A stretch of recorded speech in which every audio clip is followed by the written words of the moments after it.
All right, so today we are driving the 1987 Toyota Corolla GTS with the 4AGE 16-valve engine. Should be pretty fun today, and yeah, it's gonna be getting a little bit dark here soon. I don't exactly want to do this during the day, for obvious reasons. So I'm gonna be having a GoPro on the car, in the engine bay for some good sound clips. So let's get to it. Pretty simple. I know a lot of you want to see it, so we're doing it.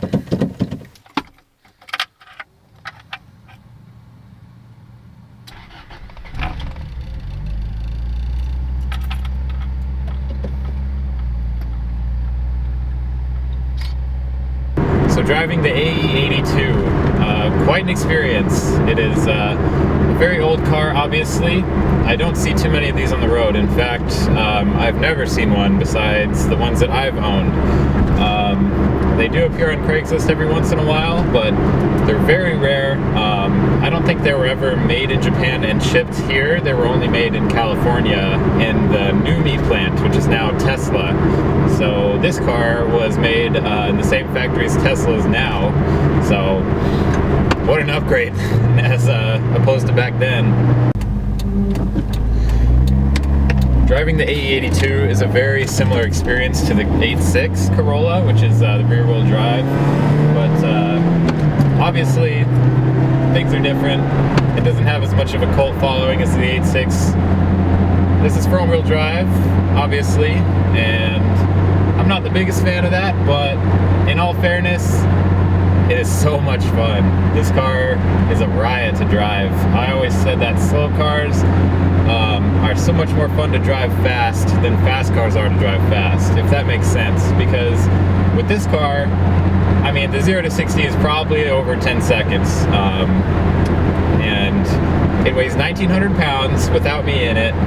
And it has a 1.6 liter 4-cylinder that revs up to 8,000. So it's a shitload of fun, but it's just not rear-wheel drive. It's very nimble, though. You can tell how light this car is when you're actually driving it. There's nothing to it at all. Like a seat, steering wheel, and some pedals, and there you go. That's pretty much it. It has a radio and a heater. Air conditioning's broken, obviously, but hey, you know, I can't really complain because this car's so much fun to drive. I'm just on my way to my favorite road right now, so I can get some sound clips. Yeah, things I don't like about this particular car is fourth gear pops out when you get on the throttle, so you can't even hold it in. It just makes a horrible noise. So fourth gear is broken, but I guess I'll have to power through that today. Fortunately, fourth gear doesn't really matter in this car because it's so light. You could easily power through fifth gear from third, so it's just a little bit annoying when you're trying to, you know, rev match and all that. So you kind of have to go from fifth to third and third to fifth, and you lose the power band. It's kind of annoying, but you know, it doesn't really matter. For 800 bucks, I couldn't really expect much more, honestly. The fact that I'm driving it on these roads right now and, you know, not going too slow is, you know, really fun experience.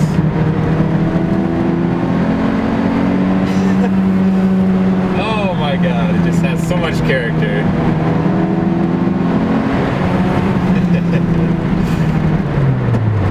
I definitely have more fun in this car than I did in my 2JZ Mark II. Definitely. I don't know why, but it has way more character. You can just redline every single gear and still get 30 miles to the gallon. Oh, and it sounds like that. Oh my god, this is amazing. No, not even saying that. Because it's on camera, I laugh like an idiot every time I drive it. It's just so simple and old at the same time, and it's not serious. I've really grown out of serious, you know, purpose-built cars, and I always get in cars like this and just laugh because it's so funny and not serious. You can just hop in and redline every gear. A little bit more of the background. This car has four-wheel disc brakes, just like the AE86. The brakes are exactly the same as they are on that car. The engine is exactly the same on that car. So it's 112 net horsepower.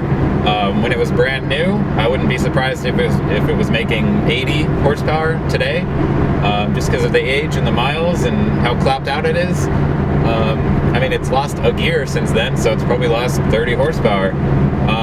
And that's a crank horsepower rating anyway from the factory. It never made 112 wheel. I don't care what anyone else says. Yeah, four-wheel disc brakes, which is amazing. Stops unbelievably well. It is definitely helped by the fact that it's only 1,900 pounds. And like I said, how nimble it feels and just how you could chuck it into a corner at like 60, 70 miles an hour and not even know is quite incredible for the age of the car.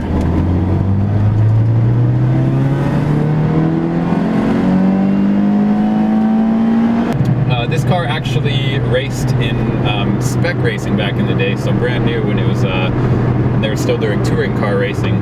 Wasn't very successful. I don't think it ever claimed a podium, but it only ran from 1987 to 88, and then production was canceled because they were making the AE82, I believe, starting in 89, I believe.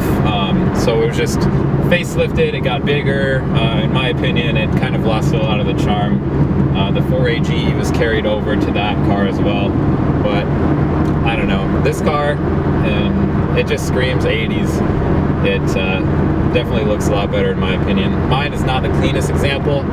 It is a sunroof car. I wish it was not a sunroof car because it leaks, and I never use the sunroof anyway, but that's the way it is, you know. It's hard to find one without a sunroof in good condition. It's hard to find one anyway, like no matter what, so.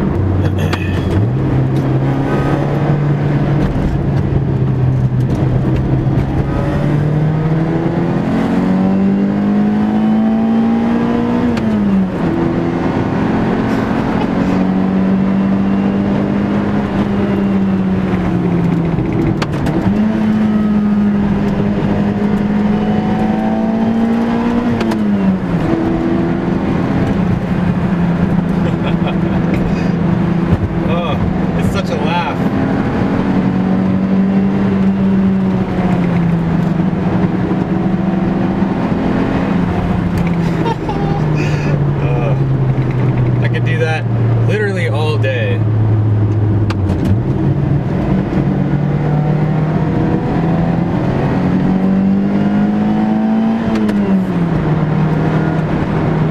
I'm only being held up by traffic now. We're gonna have to get some clips at night for sure. This is why I didn't want to do it during the day, because there's just a billion people out on the road getting in the way. So kind of annoying, but you know, it is what it is. Shouldn't really be doing this anyway. Alright, just hooked up the GoPro. I know you can't see me that well. Maybe I'll leave this light on too. Kind of just points directly at my face. Not like you want to see that. That's probably not why you clicked this video. Alright, well, it's on there. The microphone is right near the intake. And I hope the duct tape and the suction cup holds. That would be pretty awesome.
So just got done with the review. The Corolla did absolutely amazing. Couldn't really be happier with it right now. So I see a good brake, rotor and pad upgrade in its future because they're starting to fade pretty good on the old local toge here. So I see that in its future, and I would love to have fourth gear again. So I don't know, maybe try to fix the transmission.